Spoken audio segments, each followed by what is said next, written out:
नमस्कार दोस्तों, Dubai air show के दौरान तेजस के अचानक नीचे गिर जाने की घटना ने हर किसी को चौंका दिया है। सवाल कई हैं, क्या ये वाकई एक साधारण तकनीकी खराबी थी या इसके पीछे कुछ ऐसी बातें छिपी हैं जिनकी जांच अभी बाकी है। क्योंकि चर्चा वहीं से शुरू होती है जहां शक लोगों के मन में उठने लगता है कि आखिर इस हादसे का कारण क्या था। तेजस की बढ़ती लोकप्रियता, उसकी मारक क्षमता और भारत की रक्षा ताकत में उसके योगदान को देखते हुए ये घटना अचानक सबकी नजर में आ गई। दोस्तों, तेजस की बात करें तो ये 225 किलोमीटर प्रति घंटे की रफ्तार से उड़ान भरने में सक्षम है, 3000 किलोमीटर तक एक बार में उड़ सकता है, 9 टन हथियार ले जा सकता है और हवा से हवा तथा हवा से जमीन तक निशाना साधने वाली एडवांस मिसाइलों से लैस है।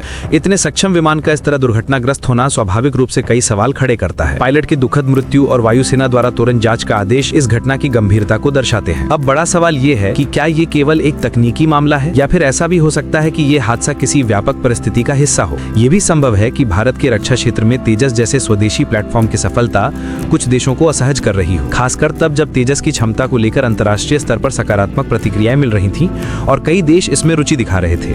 दूसरी ओर कुछ लोग इस बात को भी जोड़ रहे हैं कि तेजस में इस्तेमाल होने वाला इंजन विदेशी कंपनी से आता है, जिसकी सप्लाई में पहले कई बार देरी हुई थी। चाहे वो सप्लाई चेन की दिक्कतें हों या प्रशासनिक प्रक्रियाएं, इन सब ने तेजस परियोजना की गति को जरूर प्रभावित किया था। हालांकि इन देरी के पीछे किसी सुनियोजित वजह का अभी तक कोई ठोस सबूत कभी सामने नहीं आया। फिर भी दुबई एयर शो जैसे बड़े मंच पर हादसा होना और उससे पहले सोशल मीडिया पर अलग अलग भ्रामक वीडियो फैलना, ये क्रम संयोग से ज्यादा सवाल पैदा करता है। भारत सरकार और फैक्ट चेक एजेंसियों ने पहले ही स्पष्ट कर दिया था कि पुराने वायरल वीडियो भ्रामक हैं और विमान से रिसते हुए तरल पदार्थ की बातें तकनीकी प्रक्रिया से जुड़ी थी, किसी खराबी से नहीं। लेकिन यही फेक वीडियो फिर से तेजी से फैलने लगे और उसी दौरान एयर शो के अंतिम दिन तेजस क्रैश हो जाता है। ये घटनाएं एक साथ होने के कारण लोगों में जिज्ञासा बढ़ना स्वाभाविक है। कहीं न कहीं ये चर्चा भी उठ रही है कि क्या ये हादसा मात्र तकनीकी त्रुटि थी या फिर इसमें कोई और पहलू भी शामिल हो सकता है, जिसकी पुष्टि सिर्फ जांच के बाद ही हो पाएगी। दोस्तों, भारत के स्वदेशी रक्षा कार्यक्रमों की तेज प्रगति आज पूरी दुनिया का ध्यान खींच रही है। तेजस उसमें एक प्रमुख प्रतीक बन चुका है। ऐसे में यह घटना निश्चित रूप से विचार का विषय है, लेकिन किसी भी निष्कर्ष पर पहुंचने से पहले